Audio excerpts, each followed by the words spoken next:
अब जैसे आप यहाँ आए और आते ही आपको ठीक कर दिया, आप ना हो भूल गए भी यहाँ, क्योंकि हमने देखे झाड़े लवानी है, झाड़े लवाए लाया, हो गया, आराम हो गया, बस ये क्या वहाँ जाना नहीं भूल कर फिर। तो यहाँ आते भी आपको सुख दिया जा सकता है, लेकिन ये परमात्मा चाहते हैं कि ये बच्चा आते कुछ तो राहत अवश्य देगा, ताकि आपका विश्वास बने।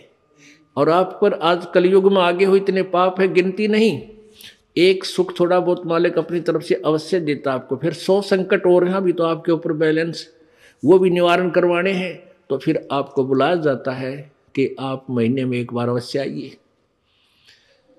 आपको बुलाने का क्या तात्पर्य है कि यहाँ आने से आपको बहुत पुण्य मिलता है, आपको बहुत भक्ति लाभ होता है। आप बच्चे हो, आपको मालूम नहीं, ये दास डॉक्टर है जो भी आपको कैसे कैसे आपके अंदर शक्ति प्रवेश करवानी है, प्रभु की पुण्य कैसे प्रवेश करवाने हैं, फिर ये ज्ञान आपके हृदय में पहुंचाना है।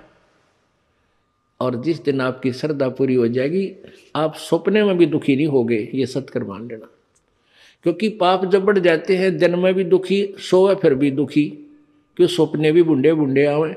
और जब आप भक्ति करोगे, ढंग से लग जाओगे, आप वैसे भी सुखी, और स्वप्न में भी परमात्मा की भक्ति है, आरती करते होगे, कभी मंत्र कर रहे होगे, कभी मेरे गुरुदेव भगवान ये गा रहे होगे, स्वप्न में भी सुखी, यानी भक्ति स्वप्न में भी हो रही होगी। गुरु से शेष करे चतुराई, सेवाहीन नरक में जाई। ओह, जो गुरु जी के सामने चतुरता करता है, छल कपट करता है, उसकी जो सेवा है यानी वो पूजा समाप्त हो जाती है, धन भक्ति का, और कहते हो नरक में जाई, नरक में डाल दिया जाता है।